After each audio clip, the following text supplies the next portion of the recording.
This is a phenomenal bike ride, and I can tell you he's so casual. This is his first time he's ever biked the full 112 miles here in Hawaii. He's never been up to the turn in Harvey. He's certainly been up there today. Doesn't he look... Love, you got to keep on moving where I can't be found, 'cause it's breakfast with Bob. And Poncho Man. Welcome, everybody. Breakfast with Bob, St. George edition. My name is Bob Babbitt. We're brought to you by Master Spa, Zion's Bank, Quintana Room, Forbes Smart Swim, Goggles, Clash Endurance, Premium Plus Sports, and, of course, our Challenged Athletes Foundation. Our next guest, Fenella Langridge, joins us from beautiful Great Britain. How are you doing? I'm really well, thank you. And that was amazing. I'm so glad I got to experience Isn't that. he, Poncho Man, the best? Yeah. A little bit of Kona to St. George. Yeah, no, I feel like I'm wearing the wrong kind of shirt. I need something a little bit brighter. I didn't get the memo. Maybe next time. Well, in Kona, hopefully. Next time. So, Fenella, take me back. What got you into triathlon, and what sports did you play growing up? So I did a little bit of everything growing up. I just love sport, outdoors. Before school, I'd be swimming. After school, I'd be playing field hockey or grass hockey. Did gymnastics after school, swam, ran. Part of the swimming club, we might do some like do biathlons, which is like swim run events. But yeah, I just did a little bit of everything alongside schoolwork and played hockey to a pretty high standard, Premier League. Wow. And National League at university. Yeah. So university I focused mainly on hockey, and then it wasn't till my last year at university where I turned back to swimming and running and added in a bike and decided that was my path to go. So were you swimming on the swim team and running on track team, or not? No, just doing it for recreation? Yeah, I was running just to keep fit while I was playing hockey. Right. And then my second year at uni, I did join the running team, and I did a few like races, but never to a high level, I'd say. Yeah. And then it wasn't till my last year at uni where I decided to...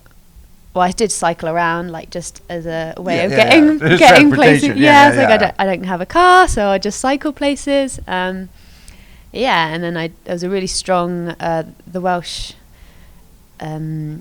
development squad started at the university that I was at, and it just grew from there. And then I started doing some European Cups, so the lower level before ITU, some World Cups.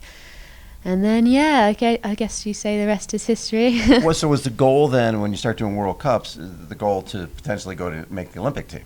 Commonwealths, and then I think I got to that stage where I realised that the short distance wasn't quite for me, or while I was still working at the time, I couldn't I don't think I could get to the level that the girls were at racing the ITU standards, and we had to make a big decision.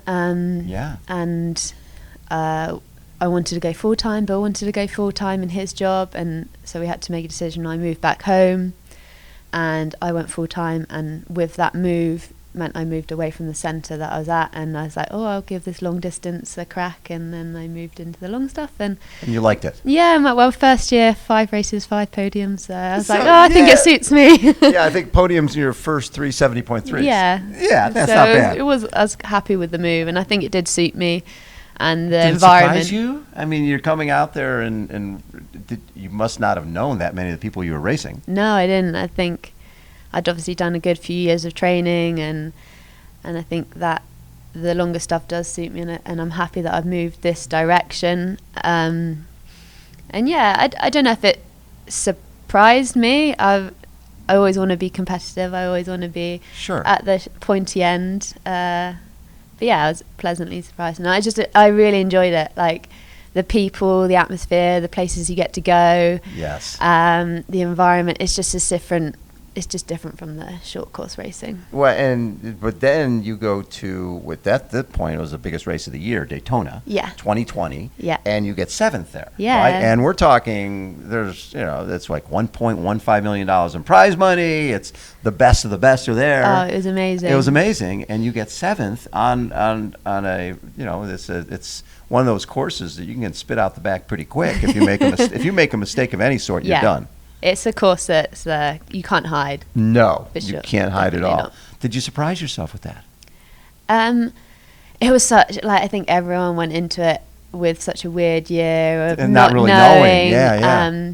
I was really excited to race and excited to race the level of athletes that were there, and I just enjoyed training. So over that COVID time, I was able to keep swimming, I was able to keep riding in my indoors, I could run outside, I was just kept my head down, I just enjoyed training. And although there were no races, I think I was in a really good place going into Daytona. Yeah.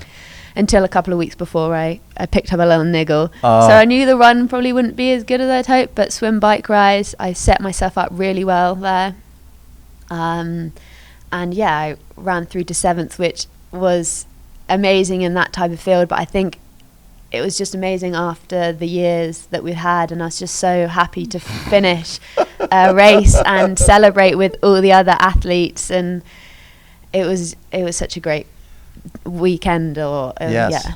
Now, you were at Ironman Coeur. Yeah, my first Ironman. Your first Ironman, and it's Yeah. 1,000 degrees. Yeah, it was pretty hot. I think similar to what it's going to be like this weekend. Yeah, exactly.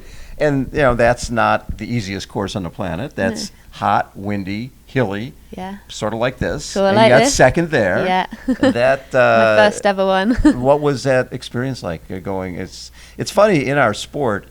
It seems like I'll just go from doing something that takes a couple hours to something that takes 8 hours. It's just such a big jump. Oh, it is huge, and I think even like when you think about the race that's coming up this weekend, it's still like, wow, that's quite a long way. It's quite a long way, and it's a long time, and it's a war of. And I think like this weekend will be my first was a war of attrition. You've got to be patient. You've got to think about your race and race the roads and race the dynamics. So yeah, you can't be worried about the other folks. And this is a thinking person's race because of the, like you said, 7,000 feet of climbing, and you're up at altitude, and then that's in a bike, and then 1,500 feet of climbing in the run. Yeah. And it's, of course, you just were at a race where the swim was canceled because the water was too cold. So this is like bathwater for you. Yeah, it's almost tropical. Began on my little rubber duckies and going along. How long you been here? We been here since Wednesday. Okay. So And 10 days before. had you been here before? Yeah, so I was here for the 70.3 in May. Okay. The one before. Oh, yeah. the one before. Yeah, How'd you do there? I'd been carrying an injury, so I swam bike, but I didn't do the run. Yeah. But you like this area. You like it's beautiful. It's stunning. Like, I know in the course I won't be able to look up too much, but it is just amazing to be here, and it's got a certain energy about it, which is magical. And this will be your second Ironman.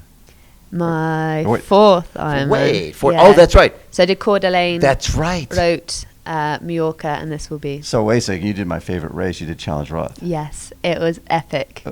It was so good. Unfortunately, because of COVID, they didn't have the solar they hill. shortened it. Right.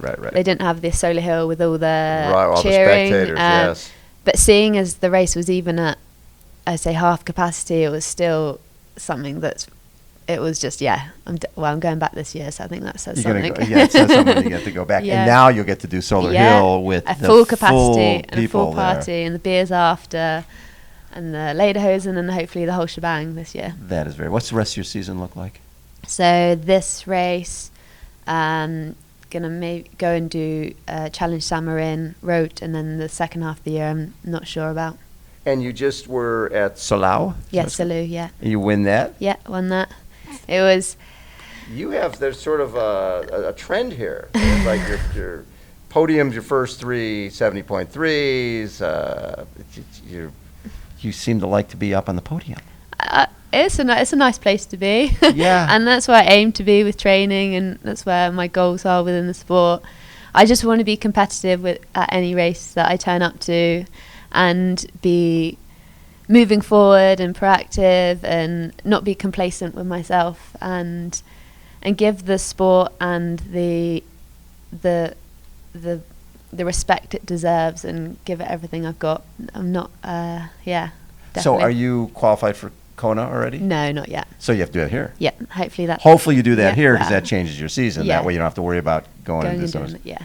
That would be a nice way to. What do you think is the number that makes sense for you to do Ironman wise a year? Because I see a lot of people doing like 4 and 5 Ironman. That seems like too much. I think it does depend what type of athlete you are and the hours of training you do a week. The higher volume athletes could probably do a few more a year just because they've got that maybe a bit more resilience, or maybe it's more of an age thing as you get older. Yes. I think it's very personal in how you taper and how you train in between them, and just listening to your body.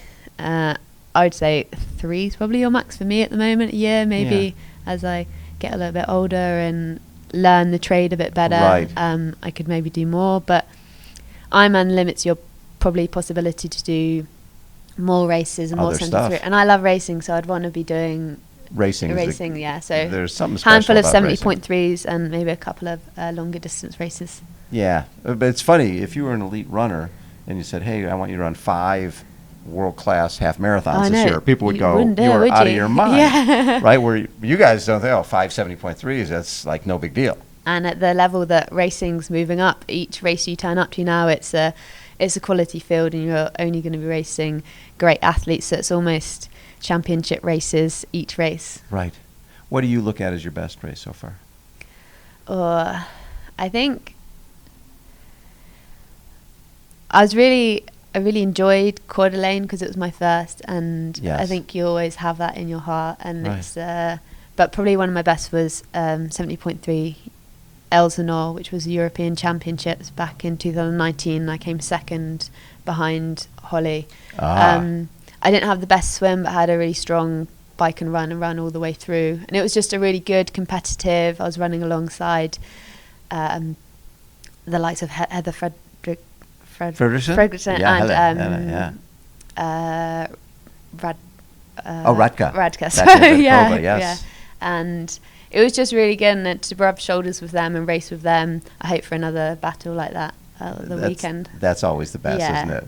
I mean, it's like sometimes you always want to win. Yeah. But having that great battle and not winning it, but having the battle is hard. Well, it's just that grit and that what you can actually pull out of yourself, and you find your limits or what you can really do in those moments. And I think those are the ones that you really remember. Like, I suppose you saw that sprint finish with Lionel, and it was incredible. Right there. I love that. It was amazing, and I think those moments really make the sport. And although in an ideal world you'll probably win the race from start to finish, but I think there's sometimes a little bit more fun if it's a bit back and forth. Well, as Chrissy Wellington, when she retired after 2011, it was because I'd had the race, right? I had the race against Rennie that day.